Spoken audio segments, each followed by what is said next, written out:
রাহার এমন ভুল করে আবারও শুধরে নেওয়া দেখে মুচকি হাসে রূপক। রাহা যখন চুল চিরুনি করে তৈরি হচ্ছিল তখন তার চুরির ঝনঝন শব্দে ঘুম ভেঙে যায় রূপকের। তাই তো রাহার এমন বাচ্চামি কাণ্ড শুনতে পেল। তবে তার মাথা এখনও ঘুমের ধোঁয়াটে ভাবটা কাটিয়ে ওঠেনি। রাহা ফের আবারও ডাকলে রূপক অস্ফুট গলায় বলল, কয়টা বাজে বলো তো? এত সকাল সকাল কেউ শ্বশুর বাড়ি যায় নাকি? লোকে কি বলবে? রাহা বিরস মুখে বলল, এমন কথা বলার মতো আমাদের বাসায় কেউ নেই, প্লিজ চলো না। রূপক গা ছাড়া ভাব ফুটিয়ে তুলে বলল, আচ্ছা তাহলে আমাকে টেনে তুলে দেখি, তবে আমি উঠবো এর আগে নয়। কি? আমি তোমাকে টেনে তুলবো? রাহার গলার স্বর হঠাৎ আতঙ্কিত একটা আর্তনাদের মতো শোনালো। আসলে সে তো রূপকের এই আলসেমি ঠোকে অভ্যস্ত নয়, তাই আর কি। নাজরাত হলে এতক্ষণ কাজে নেমে যেত, কিন্তু রাহা বিছানায় বসে হতাশ গলায় বলল, তুমি এরকম করছো কেন? প্লিজ উঠো না, আমাদের যেতে হবে তো নাকি? তুমিও গুটিয়ে বসে আছো কেন? আমাকে টেনে তুললেই তো আমি উঠে যাই নাকি? অগত্যা রাহাকে নিজের সর্বশক্তি দিয়ে টেনে তুলতে হলো লম্বা চওড়া পেশিবহুল ভারী শক্তিশালী দেহের অধিকারী রূপককে। রাহা যেন ঘন ঘন শ্বাস ফেলছে, যেন সে এভারেস্ট জয় করার মতো কাজ করেছে। যা দেখে মজা পাওয়ার হাসি হেসে রূপক বলল, তোমার বাবি মনিক কি তোমাকে শিখিয়ে খাইয়ে পড়িয়ে শক্তি করে বাড়িয়ে? রাহা কটমট দৃষ্টিতে তাকায়, যা দেখে রূপক আমতা আমতা করে বলল, না মানে আচ্ছা থাক।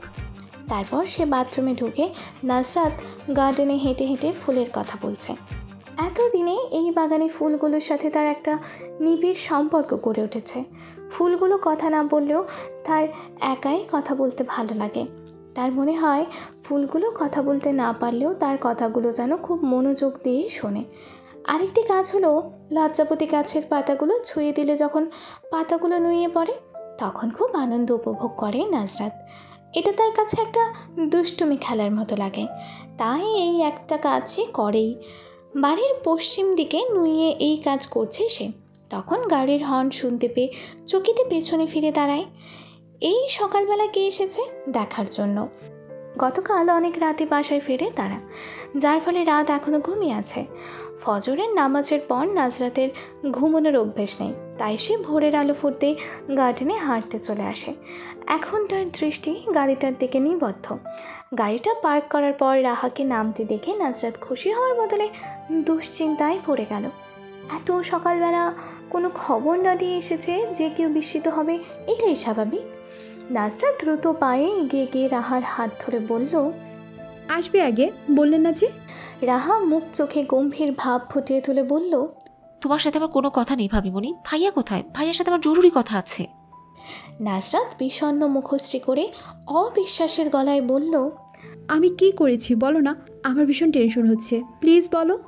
রূপক গাড়ি থেকে নেমে আসে, বোনের মাথায় সযত্নে হাত রেখে বলে, কেমন আছিস বনু? নাজরাত জোরপূর্বক হেসে বলল, ভালো, তুমি কেমন আছো? ভাইয়া আব্বু কেমন আছে? ভালো। তাদের দুজনের কথার মাঝে রাহা গটগট পায়ে ঘরের ভেতরে চলে যায়। এদিকে রূপক আর নাজরাত কথা বলতে বলতে ভেতরে ঢোকে। রাহা ভাইয়া ভাইয়া বলে চেঁচাচ্ছে। তার চেঁচামেচি শুনে সাজেদা চৌধুরী তার ঘর থেকে বেরিয়ে আসেন। এমন সাত সকালে মেয়েকে দেখতে পেয়ে চোখ বিস্ফোরিত হয়ে ওঠে। খারাপ কিছু ভাবনার আগেই সাথে রূপককে দেখতে পেয়ে স্বস্তির নিঃশ্বাস ত্যাগ করেন। কাছে এসে কুশলাদি জিজ্ঞাসা করেন, কিন্তু রাহার একটাই ভাবনা, সব সত্যি রাতকে বলা। একটা কলের জন্য সকালের মিষ্টি ঘুমটা নষ্ট হয়ে গেল রাত জাহামাদের। বিরক্তিতে ভ্রুজোড়া কুঁচকে বসে থেকে কিছুক্ষণ নিজেকে শান্ত করলো। তারপর বাথরুম থেকে ফ্রেশ হয়ে গায়ে সেই পোশাক পরিধান করেছিল সেই পোশাকেই রুম থেকে বের হয়ে এলো। নিচে নেমে কারোর সাথে কোনো কথা না বলে গটগট পায়ে ঘরের বাইরে বের হয়ে গেল। পেছন থেকে রাহা ভাইয়া বলে ডাকলো, তবু তার কোনো রেসপন্স পাওয়া যায়নি। আদৌ তাটা শুনেছে নাকি শোনেনি কে জানে। তবে নাজরাত দৌড়ে পেছন পেছন আসে। যদিও রাদের দেখা পায়নি, তবে তাকে গাড়ি নিয়ে বেরিয়ে যেতে দেখেছে। এই সকাল সকাল তার কি কাজ থাকতে পারে নাজরাতের অজানা। নাজরাত দাঁড়িয়ে থেকে রাত শাহমাদের যাওয়ার পানে তাকিয়ে আছে। পেছন থেকে রাহা এসে অভিমানী কণ্ঠে বলল, ভাইয়া এই সাত সকালে কোথায় গেল বলো তো? আমি এসেছি দেখেও ভাইয়া আমার সাথে কথা না বলে চলে গেল। নাজরাত রাহার মুখোমুখি হয়ে ঠোঁটের কোণে মিষ্টি হাসি ফুটিয়ে তুলে বলল, তুমি ভুল বুঝো না, ইনি হয়তো তোমাকে খেয়াল করেনি। তাছাড়া জরুরি কাজে বেরিয়ে গেছেন সম্ভবত। তুমি ভিতরে এসো, নাস্তা করবে চলো। মনি আপু হয়তো তোমাকে দেখে এতক্ষণে নাস্তা তৈরি করে নিয়েছেন। রাহা আর দ্বিরুক্তি না করে বলল। চলো। তারপর রাহার রুমে আসে তারা। আচ্ছা ভাবি মনি, তিয়ামো মানে কি তুমি জানো? এই কথাটা 2 দিন তোমার ভাইয়ের মুখ থেকে শুনেছি, কিন্তু কিছুই বুঝতে পারছি না। নাজরাত এক্সাইটেড হয়ে বলল। আলহামদুলিল্লাহ, তুমি একটা গুগলে সার্চ করে দেখো, তাহলে বুঝতে পারবে। আচ্ছা দাঁড়াও, এখনই দিচ্ছি। তারপর পার্স থেকে ফোন বের করে সাথে সাথে গুগল সার্চ করে যা দেখলো, তাতে রাহার চোখ দুটো কোটর থেকে বেরিয়ে আসার উপক্রম হয়েছে। হাঁ করে মুখে হাত চাপা দেয় রাহা। এদিকে নাজরাত হেসে চলেছে। ননদিনী ভাবিকে টিপ্পনি কেটে বলল, তোমার বর কত রোমান্টিক, হায় আল্লাহ। আর আমার বর আজ তো একটা নিরামিষ মার্কা। রাহা লজ্জায় মুখ লুকাতে নাজরাতকে জড়িয়ে ধরে, যেন সে আড়ালে যেতে পারে। কিছুক্ষণ পর ছেড়ে দিয়ে বলল, তুমি যে লেখিকার রূপকথা, এটা লুকিয়ে রাখলে কেন? তুমি কিভাবে জানলে? সে জেনেছি কোনোভাবে। আমি ভাইয়াকে সবটা বলে দিব। না হয় তুমি সবটা বলো, কেন লুকিয়ে রেখেছো? হ্যাঁ, যেখানে তুমি জানতে রূপকথাকে ভাইয়া পাগলের মতো ভালোবাসে, তবুও কেন ভাইয়াকে কষ্ট দিলে, সাথে নিজেকেও কষ্ট দিলে? নাজরাত কিছুক্ষণ থম মেরে বসে থেকে দীর্ঘশ্বাস ফেলে বলল, মনে আছে আমাদের বিয়ের আগে তুমি আমার সাথে দেখা করেছিলে? হ্যাঁ, সেদিনই তো আমি তোমাকে সবটা জানিয়েছিলাম ভাইয়ার ব্যাপারে। জানিয়েছিলাম যে ভাইয়ার গার্লফ্রেন্ড আছে এবং সে একজন লেখিকা, নাম রূপকথা। তুমি যেন ভাইয়াকে বিয়ে না করো। তারপরও সবটা জেনে শুনে এভাবে মুখ বুজে সহ্য করলে কেন? নাজরাত বিষণ্ণ গলায় বলল, তোমার থেকে জানতে পারি প্রথমে, কিন্তু এটা জানার পর আমি শিওর হতে পারিনি যে উনি আমাকে পছন্দ করেন। আজকাল হাজার হাজার মানুষ ফেসবুকে লেখালেখি করে, একই নাম থাকতে পারে, অসম্ভবের কিছু নেই। তবে তোমার ভাইয়ের গার্লফ্রেন্ড আছে একথা জানার পর আব্বুকে বলতে গিয়েছিলাম যে আব্বু, আমি এই বিয়ে করব না, কিন্তু আমি ব্যর্থ হই। তার আগে আব্বু তার প্রবাসে কাটানোর জীবনযাপন আমাকে বলে। সেখানে তোমার বাবা নিজে না খেয়ে আমার আব্বুকে খাইয়েছে, আরও কত কি সাহায্য করেছে তা বলে শেষ করা যাবে না। আপু সেদিন চোখের পানি ছেড়ে দিয়েছিল। এত কিছুর পর তোমার মাকে ফিরিয়ে দিতে পারেনি আব্বু। তাছাড়া তোমার পরিবারের ব্যাকগ্রাউন্ডও ভালো, তাই আমাকে এখানে বিয়ে দিতে রাজি হয় তিনি। সেই দিন খুব ভেবেছিলাম, কেঁদেছিলাম, সারা রাত জেগে নিজেকে মানিয়েছি যে আব্বুর জন্য আমি সব কিছু করতে পারি এবং কি নিজেকেও অনিশ্চিত জীবনে ঠেলে দিতে পারি। রাহা সবটা শুনে ক্ষীণ স্বরে বলল, তারপর কবে কখন জানতে পারলো তুমি যে সেই রূপকথা? যেদিন আমার প্রথম বই ছায়াসঙ্গিনী এর পাবলিক হয় সেদিন। তোমার মনে আছে? সেই দিন তোমার ভাইয়া বাসায় মিষ্টি নিয়ে এসেছিলেন, ভীষণ আনন্দিত ছিলেন তিনি। তারপর আমি বইয়ের নাম জিজ্ঞাসা করতে বলেছিলেন, ছায়াসঙ্গিনী। আমি তো নাম শুনে আকাশসম বিস্ময় নিয়ে দৌড়ে যাই, আমার প্রকাশনীতে কল করি, জিজ্ঞাসা করি একই নামে অন্য কোনো বই বের হয়েছে বা হচ্ছে কি না। তারপর ফুল কনফিডেন্সের সাথে বলে, না, এরকম কোনো দ্বিতীয় বই নেই। আমি নিশ্চিন্তে শ্বাস ত্যাগ করি। এইরকমই আমার মাথায় ঢুকে যে তোমার ভাইয়া ফ্যাক একজনকে ভালোবাসেন। তবুও তুমি চুপ ছিলে? ছিলাম, কারণ আমি ভেবেছিলাম তোমার ভাইয়া লেখালেখির কারণে মেয়েটির সাথে জড়িত হয়েছিল, ঠিক, কিন্তু এখন নিশ্চয় মেয়েটির সৌন্দর্য এবং ব্যক্তিত্বের প্রেমে পড়ে গেছে। কারণ মেয়েটি যে ভীষণ সুন্দর সেটা কিন্তু তুমি অস্বীকার করতে পারবে না। তারপর যখন ভাইয়া বুঝতে পারে ওই মেয়েটা আসল রূপকথা না, তখন তো তার সাথে বিচ্ছেদ ঘটে। তখনও কেন চুপ করেছিলে? ইনফ্যাক্ট এখনো অবধি চুপ করেই আছো কেন ভাবিমনি, কেন? নাজরাত উঠে ব্যালকনিতে দাঁড়িয়ে বাহিরে ব্যস্ত রাস্তার দিকে তাকিয়ে আছে। মুখ চোখে সরল ভাব, চাপা শ্বাস ফেলে বলল, আমি চাইনি শুধুমাত্র লেখিকা বলে তোমার ভাইয়া আমাকে মেনে নিক, স্ত্রী বলে স্বীকার করুক। আমি চেয়েছি আমার আমিটাকে তিনি বুঝুন, ভালোবাসুন। তাই এরপরও আমি বলছি না। রাহা হতাশ গলায় বলল, এইভাবে আর কত কষ্ট পাবে? তোমার কি কষ্টগুলো গায়ে লাগে না? ভাইয়া যদি তোমাকে সারা জীবনও না বোঝে, না ভালোবাসে, তাহলে কি এভাবেই চলতে দিবে? আমি আর সহ্য করতে পারছি না তোমার কষ্টগুলো। নিজে সাজেদা চৌধুরী রূপকের সাথে গল্প করছেন। তারা সেই কখন থেকে নাজরাত আর রাহাকে খুঁজছেন। তাদের কথার মাঝে এই কথা মনি এসে জানালো এবং তাদের নাস্তা খেতে ভুলে গেল। তাই নাজরাত তারা দিয়ে বলল, চলো নাস্তা করবে। আমার কথা এড়িয়ে যেতে চাইছো? নাজরাত মুচকি হেসে বলল, তোমার জন্য একটা সারপ্রাইজ আছে ননদিনী, ভাবিমনি। রাত পুলিশ স্টেশনে এসেছে।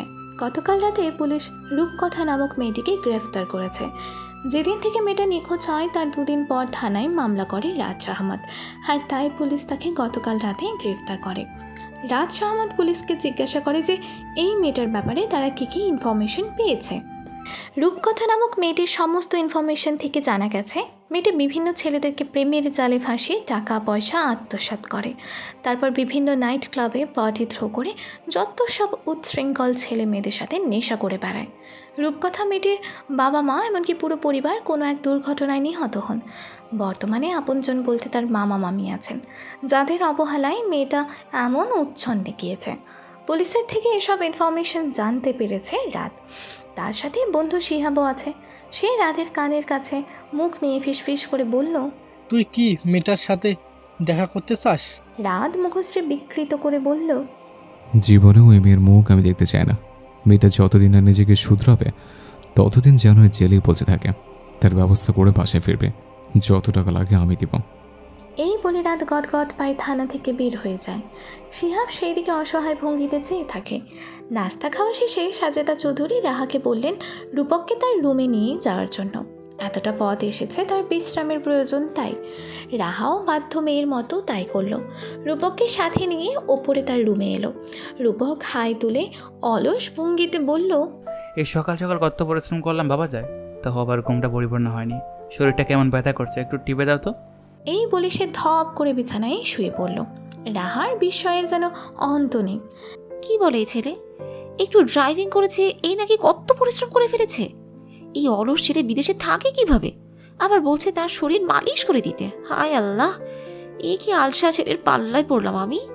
রাহাকে থম মেরে দাঁড়িয়ে থাকতে দেখে রূপক ভ্রুকুচকে বলল, কি হলো, দাঁড়িয়ে আছো কেন? দেখো তোমার কারণেই কিন্তু আমার এই অবস্থা, বুঝলে? এতটুকু করতে পারবে না তুমি? রাহা আর কথা বাড়ালো না, ঠোঁট উল্টে মালিশ করার জন্য গেল। রূপক হাত বাড়িয়ে দিল, তারপর একে একে পুরো শরীর টিপে দিতে বলে। রাহার অবস্থা এখন এমন, ছেড়ে দে মা, খেয়ে বাঁচি। আর রূপক পাঁচে আড়ালে মজা পাওয়ার হাসি হেসেই বলে, আরে জোরে টিপে দাও, যেভাবে করছো মনে হচ্ছে আরও ব্যথা করে দিচ্ছ। রাহা মুখ চোখে বিরক্তির ছাপ স্পষ্ট ফুটে ওঠে। ইচ্ছে করছে তার রূপকের গলা টিপে দিতে। নাজরাত না খেয়ে বসে আছে। সবাই বলা সত্ত্বেও সে নাস্তা করেনি, বলেছে রাত আসলে তার সাথে খাবে। এখন সবাই সবার নিজ ঘরে, শুধু নাজরাত বসে আছে ড্রয়িং রুমে। বারবার দরজার দিকে তাকাচ্ছে রাত এলো কিনা এই ভেবে। তারপর আর অপেক্ষা করতে না পেরে রাতের ফোনে কল করে। প্রথমবার কেটে গেল, পরের বার আবার কল করতে নেবে তখন রাত নিজেই কল করে। নাজরাত উত্তেজিত কণ্ঠে বলে, আপনি এখনও আসছেন না কেন? আর এই সাত সকালে কোথায় গিয়েছেন? এখন কিছু খাওয়া হয়নি আপনার? রাত চাপা দীর্ঘশ্বাস ফেলে ঠোঁটে হালকা হাসি ঝুলিয়ে বলে, আমি এক্ষুনি আসছি। আচ্ছা। কল রেখে নিশ্চিন্তে শ্বাস ফেলে নাজরাত। ঘড়িতে টিকটিক করে সময় বয়ে যাচ্ছে। নাজরাত পায়চারি করছে আর ঘড়িতে সময় দেখছে। এর প্রায় 15 মিনিট পর কলিং বেল বেজে ওঠে। নাজরাত দ্রুত গিয়ে দরজা খুলে দিল। নাজরাত খেয়াল করে রাতের মুখশ্রী কেমন শুকনো লাগছে, চুলগুলো এলোমেলো হয়ে আছে। নাজরাত তাড়া দিয়ে বলল, আপনি ফ্রেশ হয়ে ডাইনিং টেবিলে আসুন, আমি খাবারগুলো গরম করে নিচ্ছি। এতক্ষণে নিশ্চয়ই ঠান্ডা হয়ে গেছে। রাত মাথা নাড়িয়ে সম্মতি দেয়। তারপর সে উপরে ওঠে। নাজরাত সেদিকে তাকিয়ে থেকে কিচেনে আসে। ডিমের স্যান্ডউইচ আর পাস্তা তৈরি করেছিল মনি, সেগুলো ঠান্ডা হয়ে গেছে, তাই নাজরাত ওভেন অন করে গরমের সময় দিল। তারপর খাবারগুলো দিয়ে পাশে দাঁড়িয়ে সময় দেখছে। 5 মিনিটের মধ্যে সব কিছু ঠিকঠাক করতে রাত চলে আসে। চেয়ার টেনে বসে বলল, খুব খিদে পেয়েছে। নাজরাত তার প্লেট এগিয়ে দিয়ে পাশের চেয়ারে বসে। যখন তার খাবার নিয়ে খাবে তখন রাত অবাক চোখে যেয়ে বলে, তুই এখনো খাওনি? কিন্তু কেন? আপনি খেয়েছেন কি না এই ভেবে ইচ্ছে করছে না, তাই। এমন সহজ স্বীকারোক্তি কেউ করে? রাতের প্রত্যুত্তর করতে পারল না। চামচে করে পাস্তা নিয়ে নাজরাতের মুখের সামনে ধরল। নাজরাত একটু ভরকালো, তবে মুচকে হেসে খেয়েও নিল। রাত মুগ্ধ হয়ে তাকিয়ে থাকে, ভাবে মেয়েটার এমন সরল মনের অধিকারী বলেই হয়তো সে তাকে ভালোবাসতে বাধ্য হয়েছে। রাতের এমন অনিমেষ চাহনিতে চেয়ে থাকা দেখে নাজরাতের ভ্রুজোড়া নাড়িয়ে জিজ্ঞাসা করে, কি হয়েছে? রাত হেসে মাথা 2 দিকে নাড়িয়ে বোঝায়, কিছু না। তখন নাজরাত খাবারের দিকে ইঙ্গিত করে বোঝায় খাবার ঠান্ডা হয়ে যাবে। রাত খাবার খাওয়ায় মনোযোগ দিতে নাজরাত মৃদু স্বরে বলল, তখন কোথায় গিয়েছিলেন এভাবে? রাহা আপনাকে কত ডাকলো, তবুও আপনি রেসপন্স করলেন না। ওর সাথে কথা বলে অন্তত যেতে পারতেন। রাত সকৌতূহলে প্রশ্ন করলো, বোন এসেছে কখন? আপনি বেরিয়ে যাওয়ার সময়ও তো আপনাকে কত করে ডাকলো, আপনি কথা না বলাতে রাগ করেছে। রাত বিষণ্ণ গলায় বলল, বিশ্বাস করো, সত্যি বলছে, একদম শুনতে পাইনি। সেটা আমিও বুঝতে পেরেছিলাম, রাহাকেও বলেছি। আপনি ওকে বুঝিয়ে বলবেন। আচ্ছা ঠিক আছে, কোথায় ও আসবে বলেনি তো? সব কিছু ঠিকঠাক আছে তো নাকি? ঘণ্টাখানেক পর রূপক বলল, যাও, আর মালিশ করতে হবে না, তোমার শরীরে কোনো শক্তিই নেই, মনে হচ্ছে আরও ব্যথা বানিয়ে দিয়েছো। রাহা এবার খুব রেগে গেল। উঠে গিয়ে তেজি গলায় বলল, আর যদি আমাকে টিপে দেওয়ার কথা বলেছো না তো দেখবে। কি করবে শুনি? রাহা 2 হাত দিয়ে দেখিয়ে বলল, গলা টিপে দেবো। ও মাকু, তুমি কি ব্যথি নাকি? রাহা রাগে ফুঁসে উঠে বলল। আর একটা কথা বলবে না তুমি। রূপক ঠোঁট কামড়ে হেসে বলল, তিয়ামো। এর মানে কিন্তু আমি জানি। কি বলো দেখি? I love you. রাহা মুখে হাত দিয়ে বোকা বনে গেল। সে এখন বুঝতে পারছে রূপক তার মুখ থেকে শোনার জন্য পরিকল্পনা করেই এমনটা করেছে। এদিকে রূপক সেই কি হাসি। রাহা লজ্জায় মুখ লুকাতে রুম ত্যাগ করে দৌড়ে নিচে নেমে আসে। খাবার খাওয়া শেষে নাজরাত সব কিছু গুছিয়ে রাখছিল আর রাত তাকে সাহায্য করছে। রাহাকে এমনি করে দৌড়ে আসতে দেখে দুজনেই কৌতূহল নিয়ে তাকায়। রাহা তাদের দেখতে পেয়ে থতমত খেয়ে দাঁড়িয়ে থাকে। তারপর বোকা হেসে বলে, তোমরা এখানে কি করছো? নাজরাত সন্দিহান চোখে চেয়ে বলল, তোমার কি হয়েছে বলো তো? তোতলাতে তোতলাতে রাহা বলল, আমার আবার কি হবে? কই কিছু না তো। ভাইয়া তুমি কখন এসেছো? তোমার উপর যে আমি চরমভাবে রেগে আছি ভাবিমণি বলেছে। রাত তার হাতে থাকা ডিশটা নাজরাতের হাতে দিয়ে এগিয়ে আসে রাহার কাছে। এসে করুণ কণ্ঠে বলে, আমি অনেক সরি বোন, তখন একদম তোকে খেয়াল করিনি। তোর ভাবিমণিকে জিজ্ঞেস করে দেখ। তখন নাজরাত এসে বলল, আমিও সেই কথা বলছি।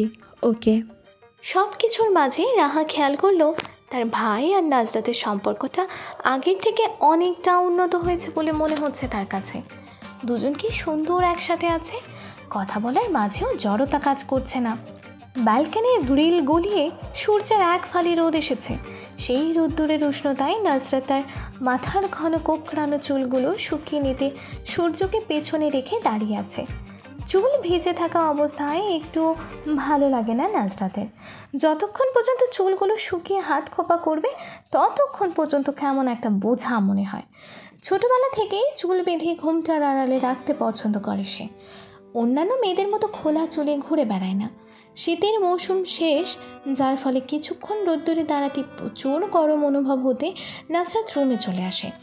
রাত সদ্যই শাওয়ার নিয়ে বের হলো। নাজরাত তাকে দেখতে পেয়ে দুষ্টুমি মাথায় ঘুরপাক খাচ্ছে। দুষ্টু হেসে কাছে গিয়ে জড়িয়ে ধরে বলল, আহ কি ঠান্ডা। নাজরাতের আকস্মিক ঘটনায় রাত বোকার মতো 2 হাত উপরে তুলে রাখে, যেন সে একজন আসামি। তখন নাজরাতের ভীষণ হাসি পায়।